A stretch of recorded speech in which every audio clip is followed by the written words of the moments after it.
ইনশাআল্লাহ। যাদের কারণে দেশ শাসনের কেউ কেউ কারো কারো স্বপ্ন দেখা, তারা তাদেরকে অস্বীকার করছেন। লজ্জা, লজ্জা, এটা মেনে নেওয়া যায় না। যে উপকারের উপকার স্বীকার করে না, যে কৃতজ্ঞতা প্রকাশ করে না, সে ভালো মানুষ হতে পারে না। দেশবাসী রাজনীতির পুরানা বন্দোবস্ত দেখেছে, 54 বৎসর দেখেছে। সেই বন্দোবস্ত ফ্যাসিবাদ তৈরি করেছে, মানুষের অধিকার হরণ করেছে, দুর্নীতির স্বর্গরাজ্যে পরিণত করেছে, চাঁদাবাজিতে জনগণকে অতিষ্ঠ করেছে, জনগণের কিনা অস্ত্র দিয়ে জনগণের বুকে গুলি ছুড়েছে। সেই রাজনীতি আমার মা বোনকে ইজ্জত হরণ করেছে। ওই রাজনীতি আবার ফিরে আসুক আপনারা চান? ব্যাংক ডাকাতি করে জনগণের টাকা লুট করে বিদেশে পাচার করা হয়েছে। আপনারা সেই বাংলাদেশ আবার চান? আপনারা পরিবর্তন চান। পরিবর্তন চাইলে ওই যে লেখা পরিবর্তনের জন্য হা। গণভোটে কি বলতে হবে? সিল প্রথম কোনটাতে মারতে হবে? হা বুটে সিল মারতে হবে। আপনারা সবাই হা বুটে সিল মারবেন? আপনারা মারলেই হা বুট পাস হয়ে যাবে না, প্রত্যেকটা মানুষকে হা বুটের সঙ্গী বানাতে হবে। আমরা বিশ্বাস করি বাংলাদেশের মানুষ এখন পরিবর্তন চায়। সেই পরিবর্তনের জন্য আমরা ঐক্যবদ্ধ হয়েছি। আমরা কথা দিচ্ছি, জনগণের আস্থা যদি আমাদের উপর আসে, আমরা আশাবাদী আসবে ইনশাআল্লাহ। আমরা আস্থার প্রতিদান দেব ইনশাআল্লাহ। জুলাই বিপ্লবের পরে আমরা বলেছিলাম আমরা কারো উপর থেকে প্রতিশোধ নেব না, আমরা নেই নাই।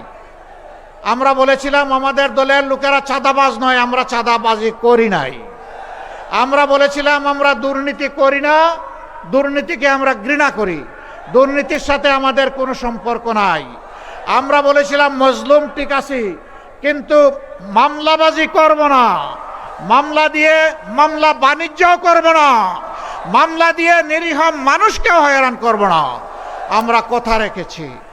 আমরা এবার কথা দিচ্ছি, জনগণ যদি তাদের পবিত্র মূল্যবান ভোট দিয়ে এই জোটকে, এই ঐক্যকে নির্বাচিত করে, আমরা কথা রাখবো ইনশাআল্লাহ। আমরা কি রাখবো? প্রথমত আমরা জাতিকে আর বিভক্ত হতে দেব না। আমরা পুরানা কাসুন্দি নিয়ে কামড়া কামড়ি করব না। আমরা পিছনের দিকে দৌড়াবো না। আমরা যুবকদের স্বপ্নের অগ্রগামী বাংলাদেশ দেখতে চাই। যুবকরা, আমরা তোমাদের হাতে বেকার ভাতা তুলে দেব না। তোমরা বেকার ভাতা পাওয়ার জন্য কোনো দাবি জানাও নাই।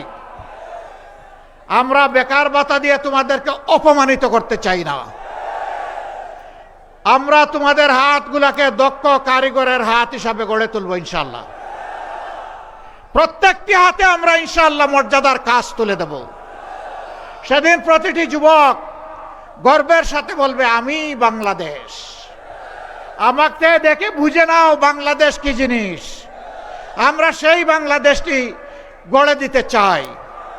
আমরা বাংলাদেশের নেতৃত্ব যুবকদের হাতে তুলে দিতে চাই। প্রস্তুত আছো যুবকরা? প্রস্তুত হয়ে যাও। যেইভাবে স্বৈরাচার তাড়ানোর জন্য সেদিন গর্জে উঠেছিলে, বাংলাদেশ গড়ে দেওয়ার জন্য সেইভাবে দাঁড়িয়ে যাও। আমরা সেই বাংলাদেশ তোমাদের হাতে তুলে দেব ইনশাআল্লাহ। আমাদের এই 11 দলীয় ঐক্য, যেটা নির্বাচনী ঐক্য, সেই ঐক্যে এবার 62% ক্যান্ডিডেট হচ্ছে যুবক। তাহলে বার্তা দিচ্ছি আমরা জাতিকে, এই দেশ হবে আগামীতে যুবকদের বাংলাদেশ ইনশাআল্লাহ। প্রিয় এলাকাবাসী, এই আন্দোলনে যুবকরা যেমন লড়াই করেছে, আমাদের মেয়েরাও সমান তালে লড়াই করেছে। বরঞ্চ জুলাই শক্তি পেয়েছিল 15 জুলাই যখন ঢাকা বিশ্ববিদ্যালয়ে আমাদের কলিজার টুকরা মেয়েদের গায়ে হাত দেওয়া হয়েছিল, জুলাই সেদিন শক্তি ফিরে পেয়েছিল। মেয়েদের গায়ে হাত দেওয়াকে জাতি মেনে নিতে পারে নাই। মুগর বাহিনী, হাতুড়ি বাহিনী, লাঠিয়াল বাহিনী সব কিছুকে যুবক যুবতীরা ব্যর্থ করে দিয়েছে। এখন সেই একই প্রবণতা দেখতে পাচ্ছি। এক সময় যারা মজলুম ছিলেন তারা কেন জালিমের ভূমিকায় অবতীর্ণ হবেন আমরা বুঝতে পারি না। জায়গায় জায়গায় বিভিন্ন জায়গায় মাদেরকে ডিস্টার্ব করা হচ্ছে। তারা এদেশের নাগরিক, তাদের অধিকার আছে ভোট চাওয়ার, তাদের অধিকার আছে তাদের আদর্শ নিয়ে ভোটারদের কাছে যাওয়ার। আপনি আপনার আদর্শ নিয়ে যান, আপনি চান, আমরা বাধা দেব না। আপনারা একদিকে বলছেন মায়েদের হাতে আপনারা দিবেন ফ্যামিলি কার্ড, আরেকদিকে সেই মায়ের গায়েই দিচ্ছেন আপনারা হাত। আপনারা মাদেরকে কিভাবে দেখবেন এখনই বোঝা যাচ্ছে। মর্নিং শোজ দ্য ডে, সকালের সূর্য দেখে বোঝা যায় সারাদিন কেমন যাবে। ভোটের আগের হালত দেখে বোঝা যায় কেউ নির্বাচিত হলে আগামীটা কেমন হবে। মনে রাখবেন, সেদিন যেমন ঢাকা বিশ্ববিদ্যালয়ের আমাদের মেয়েদের গায়ে হাত দেওয়াকে জাতি ক্ষমা করে নাই, গর্জে উঠেছিল, ফুঁসে উঠেছিল। আজকেও মেয়েদের গায়ে হাত দিচ্ছেন, নিজেদের কবর রচনা করবেন। আমরা অনুরোধ করব, মেয়েদের গায়ে হাত দিবেন না, মেয়েদেরকে অপমান করবেন না, কারণ আপনারও মা আছেন। আপনার মাকে সম্মান করুন, তাহলে আপনি সারা দেশের মাদেরকে সম্মান করতে পারবেন। আর যে নিজের মাকে সম্মান করতে জানে না, এদেশের একজন নারীও তার কাছ থেকে সম্মান আশা করে না। আপনারা দেখেছেন মাথা গরম হওয়ার কারণ আছে। এখন নারীরা তাদের নিরাপত্তার জন্য এই জুটকে, দাড়িপাল্লা মার্কাকে তারা বেছে নিতে চায়। একজন তরুণী তার পছন্দের পোশাক পরে তিনি বের হয়েছেন।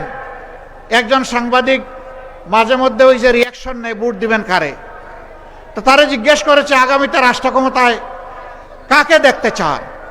তিনি বলেছেন জামাত। কেন? বলে যে জামাত আসলে দেশটা ঠিক হবে। কই আপনার এই পোশাক তো আপনি পরতে পারবেন না। কই পরবো না।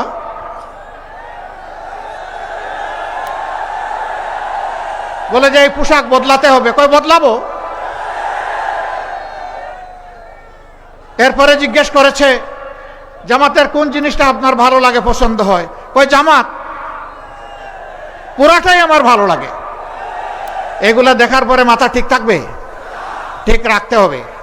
যদি গণতন্ত্রে বিশ্বাস করে থাকেন তাহলে অন্যের মতামতকে প্রাধান্য অবশ্যই দিতে হবে। আমরা মাদেরকে বলবো আপনার যাকে পছন্দ আপনি তাকে ভোট দিবেন, কিন্তু কোনো জালিম যদি আপনার দিকে চোখ তুলে তাকায় সাথে সাথে বলবেন 12 তারিখ আমি যাব, তুমি পারলে ঠেকাইও। যে মায়েরা শরীফ উসমান হাদির মতো সন্তান জন্ম দেয়, আবরার ফাহাদের মতো সন্তান জন্ম দেয়, আবু সাইদের মতো সন্তান জন্ম দেয়, সেই মায়েরা আল্লাহ ছাড়া কাউকে পাত্তাই দেয় না।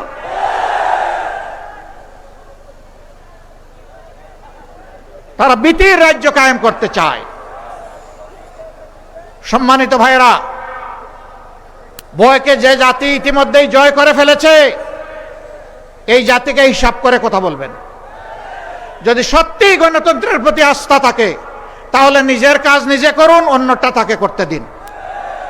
হ্যাঁ, কোনো প্রার্থী এবং তার সমর্থকেরা যদি নির্বাচনী আচরণবিধি লঙ্ঘন করে তাহলে আপনি কে? আপনি অথরিটি যারা আছে, নির্বাচন কমিশনকে বলুন, রিটার্নিং কর্মকর্তাকে বলুন, অ্যাসিস্ট্যান্ট রিটার্নিং কর্মকর্তাকে বলুন, সরকারকে বলুন, কিন্তু আমাকে বাধা দেওয়ার আপনি কে? ইতিমধ্যে বাধার লক্ষণ আপনারা দেখতে পাচ্ছেন। ঢাকার রাজপথে আমাদের কলিজার টুকরা বিপ্লবের প্রতীক হাদিকে হত্যা করা হয়েছে।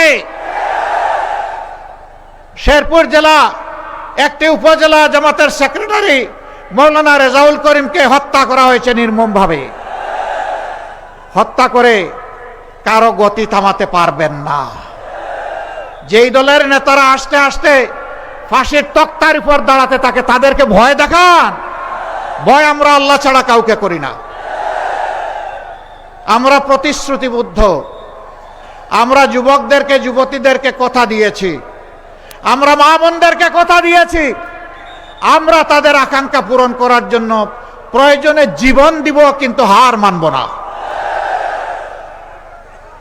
প্রিয় লক্ষ্মীপুরবাসী, আপনারা সংগ্রামী জাতি, আপনারা কারো কাছে হার মানেন নাই। এই জায়গায় এক খুনি, আমার লজ্জা হয় তার কথা বলতে, জেলে তার সাথে আমার একবার দেখা হয়েছিল, এরপরে আর আমি দেখা করতে চাইনি। আমার ভাই ডাক্তার ফয়েজ আহমদকে তার বাসার 3 তলার ছাদে নিয়ে সেখানে শারীরিক নির্যাতন করে জীবন্ত দেহটা নিচে ফেলে দিয়েছিল। তিনি কার ক্ষতি করেছিলেন? তিনি তো গরিবের বন্ধু ছিলেন, তিনি তো গরিবের ডাক্তার ছিলেন, তিনি তো অসহায় মানুষের অভিভাবক ছিলেন। তার উপরে এই অত্যাচার, এটা শুধু লক্ষ্মীপুরে নয়, সারা দেশে এটা হয়েছে। আমরা এই পরিবেশ আর আসতে দিব না ইনশাআল্লাহ। দেশবাসী এখন একাত্তা, চারিদিকে এখন জোয়ার শুরু হয়েছে মুক্তির পক্ষে, 13 তারিখ থেকে নূতন বাংলাদেশ দেখার পক্ষে। মহান আল্লাহর দরবারে আমরা কাতর কণ্ঠে আরজ করি, হে আল্লাহ, তুমি সেই বাংলাদেশটা আমাদেরকে দান করো। লক্ষ্মীপুর অনন্য একটা দিক থেকে, এই লক্ষ্মীপুরে বহু বড় বড় খ্যাতনামা জাতির বিশিষ্ট রাহবার আলিমদের জন্ম হয়েছে এই লক্ষ্মীপুরে, অনেক জাতীয় নেতাদের জন্ম হয়েছে এই লক্ষ্মীপুরে। আমরা ইসলামের জন্য কথা বলি, অনেকের ভালো লাগে না, কারো ভালো লাগুক না লাগুক আমরা বলতেই থাকবো। জামাতে ইসলামী, তাবলিগি জামাত, কওমি মাদ্রাসা, আলিয়া মাদ্রাসা, সব মিলেই আমাদের এক আল্লাহ, সব মিলেই আমাদের এক নবী, সবাই আমরা সাহাবায়ে কেরামের অনুসারী, সবাই মিলেই আমরা এক আল্লাহর উপর ঈমান এনেছি। এখান থেকে কেউ আমাদেরকে ঠলাতে পারবে না।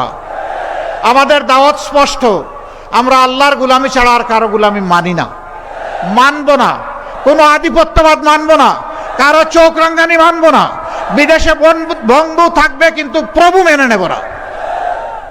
লক্ষ্মীপুরবাসী, জাতীয় জীবনের যে সমস্যাগুলো আছে ইনশাল্লাহ সমাধান হবে।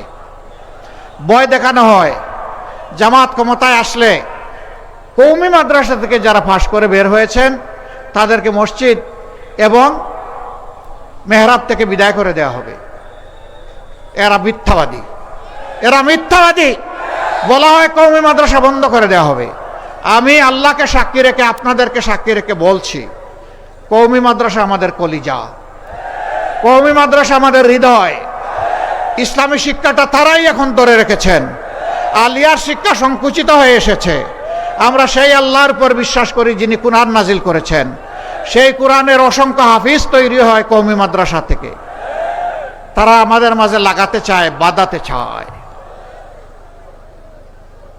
আমরা সবাই ইনশাআল্লাহ হুঁশিয়ার আছি, আমরা কারো অশ্বাসাতে পা দেব না ইনশাআল্লাহ। মাদের ব্যাপারে বলা হচ্ছে এরা ক্ষমতায় গেলে ঘরে বন্দি করে রেখে দেবে। আমার মা ছিলেন, এখন নাই, আমার স্ত্রী আছে, আমার মেয়েরা আছে, আমার মতো আমাদের সবার আছে, এই সকলের আছে। তারা কি ঘরে বন্দি?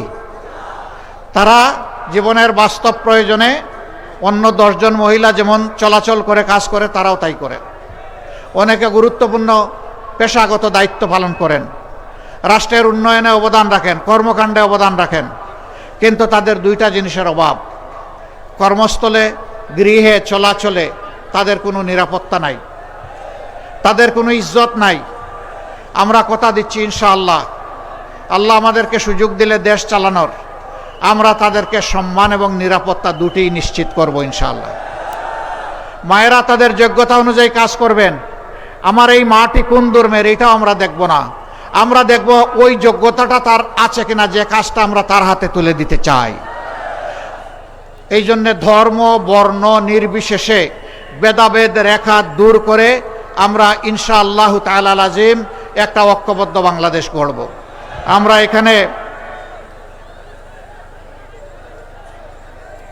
আমরা এখানে কোনো বেশকম করব না। এক ভাই স্লিপ দিয়েছেন, লক্ষ্মীপুরে ধর্মীয় ব্যাপারে কথা বলা সমস্যা।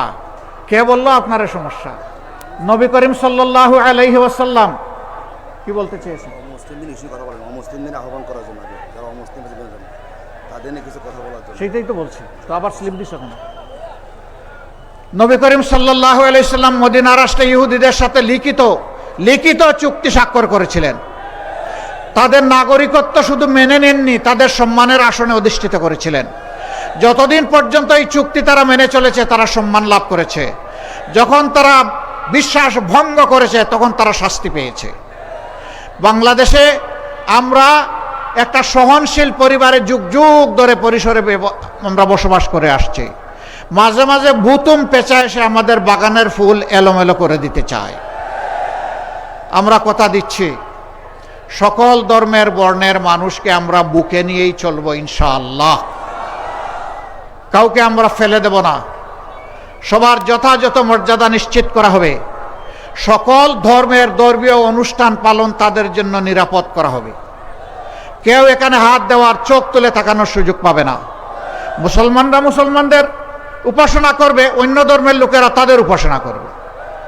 তাদের উপাসনায় বাধা দেওয়ার এখতিয়ার কারণেই আমরা অতীতে যা হয়েছে, এই কাজ যারা করেছে তাদের কোনো বিচার হয় নাই। আমরা কথা দিচ্ছি এদেরকে বিচারের আওতায় আনা হবে।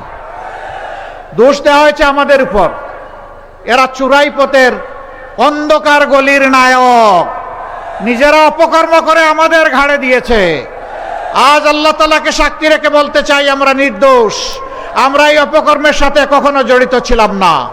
আমরা তাদেরকে খুঁজে বের করে যারা ক্ষতিগ্রস্ত হয়েছে তাদের মুখ থেকেই তাদেরকে ডকুমেন্টেড করে বিচারের মুখোমুখি করব ইনশাআল্লাহ। তখন আর কেউ এই দুঃসাহস দেখাবে না কোনো ধর্মীয় সম্প্রদায়ের উপর জুলুম করার।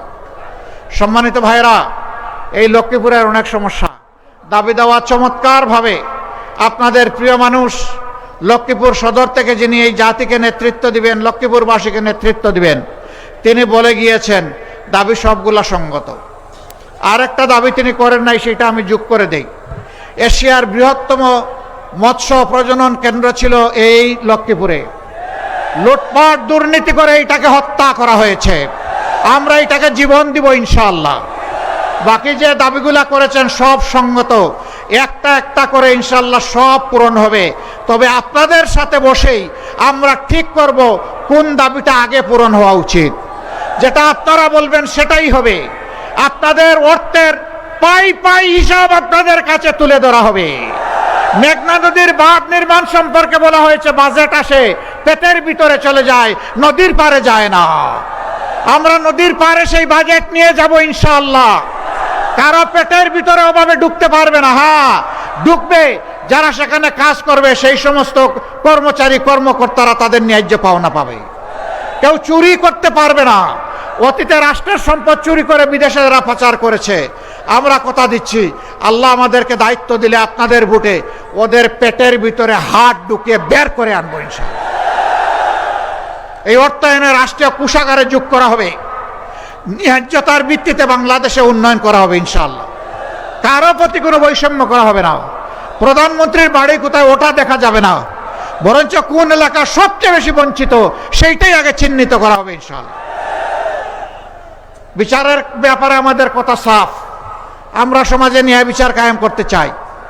শিশু থেকে আবাল বৃদ্ধ বনিতা সকল ধর্ম বর্ণ মানুষের জন্য একই বিচার। একজন সাধারণ মানুষ যেই অপরাধ করলে তাকে বিচারের মুখোমুখি করে শাস্তি দেওয়া হবে, একই অপরাধ দেশের প্রধানমন্ত্রী কিংবা রাষ্ট্রপতি যদি করেন তাদেরকে ছাড় দিয়ে বিচার কথা বলবে না। একই বিচার তাদের জন্য আরোপ করা হবে। কোনো দায় মুক্তি নাই, কোনো ইউনিটি নাই। অপরাধী যিনি অপরাধ করেছেন শাস্তি তাকে পেতেই হবে। এগুলা যারা ভয় করে তারা জনগণের এই উত্তাল সমুদ্রকেও ভয় করে। আজকে শুধু লক্ষ্মীপুরে না, সারা বাংলাদেশে ন্যায় ইনসাফের পক্ষে গণজোয়ার সৃষ্টি হয়েছে ইনশাআল্লাহ। হা বুটের পরে 12 তারিখ 11 দলের যার যেখানে দেওয়া হচ্ছে সেইটাকে জয়ী করার মাধ্যমে জনগণের সরকার কায়েম হবে ইনশাআল্লাহ।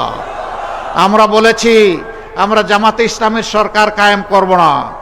আমরা বলেছি আমরা জামাতে ইসলামের বিজয় চাই না, আমরা বলেছি জনগণের সরকার কায়েম করতে চাই, আমরা বলেছি 18 কোটি মানুষের বিজয় চাই। সেই বিজয় আমরা নিশ্চিত করতে চাই মহান আল্লাহ তাআলার সাহায্যে বিইজনিল্লাহ।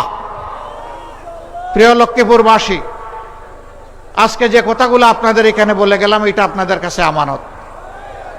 আমাদের সালাম নিয়ে ঘরে ঘরে ছড়িয়ে পড়ুন, আমাদের ভাই বাবা সবাইকে উদ্বুদ্ধ করুন, আমাদের মা বোনদেরকে উৎসাহিত করুন, তাদেরকে বলুন আপনাদের জন্য আমাদের লড়াই শুরু হয়েছে, এটা শেষ হবার নয়। আপনাদের মর্যাদা যেদিন প্রতিষ্ঠিত হবে সেদিন ফুল স্টপ, সেদিন থামবো, এর আগে আমরা থামবো না। আমি বিশ্বাস করি লক্ষ্মীপুরবাসী এবারকার নির্বাচনে একটি ইতিহাস রচনা করবে। সেই ইতিহাস হবে ন্যায় ইনসাফের পক্ষে, সেই ইতিহাস হবে বাংলাদেশকে চাঁদাবাজ মুক্ত করার পক্ষে, সেই ইতিহাস হবে দুর্নীতিবাজ মুক্ত করার পক্ষে, সেই ইতিহাস হবে অর্থনৈতিক মুক্তির পক্ষে, সেই ইতিহাস হবে বেকারত্বের বিরুদ্ধে। ইনশাআল্লাহ সেই বাংলাদেশ গড়ার জন্য আমি আপনাদের সবাইকে আহ্বান জানাচ্ছি। এবার 4টি আসনের প্রার্থীদেরকে সামনে এনে তাদের হাতে আপনাদের প্রতীক, জনগণের প্রতীক আমি তুলে দিচ্ছি। প্রথমে লক্ষ্মীপুর 1 প্রার্থী যিনি আসেন,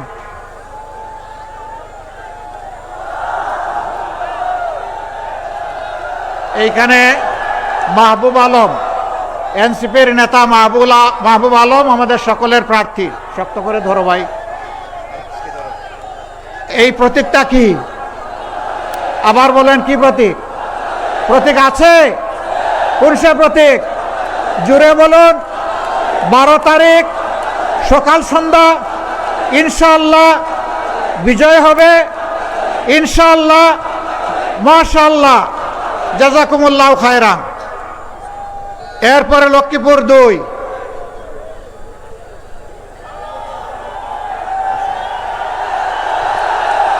মাশাআল্লাহ মাশাআল্লাহ। ধরেন শক্ত করে, হালকা করে ধরলে জাতির ভার বহন করতে পারবেন না, এখানে শক্ত করে ধরেন। হ্যাঁ, ধরতে হবে শক্ত করে। ইনসাফের প্রতীক মার্কাটাকে ইনশাআল্লাহ জুড়ে বলুন। 12 তারিখ সকাল সন্ধ্যা বিজয়ের মালা ইনশাআল্লাহ। মাশাআল্লাহ, জাযাকুমুল্লাহ খায়রান। বিজয় নিয়ে ঘরে ফিরবেন ইনশাআল্লাহ। লক্ষ্মীপুর 3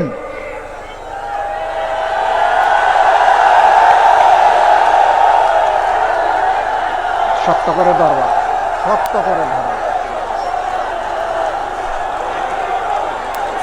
কি মার্কা? কি মার্কা? কি মার্কা? মার্কা আছে?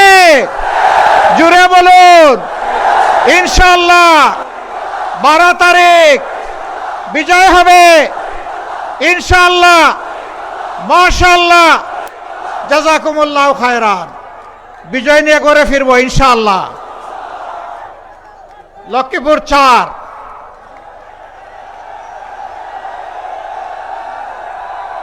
দড়িও শক্ত করে। মাশাআল্লাহ, হাফিজুল্লাহ। মাশাআল্লাহ মাশাআল্লাহ। মার্কা কি? আরো জুড়ে। 12 তারিখ ইনশাআল্লাহ বিজয় হবে। মাশাআল্লাহ, জাযাকুমুল্লাহ খায়রান। আসুন মহান আল্লাহর নামে ধ্বনি দিয়ে বিজয় নেই। লিল্লাহি তাকবীর, লিল্লাহি তাকবীর। ইনকিলাব ইনকিলাব, জিন্দাবাদ জিন্দাবাদ, ইনকিলাব জিন্দাবাদ। আসসালামু আলাইকুম ওয়া রাহমাতুল্লাহ।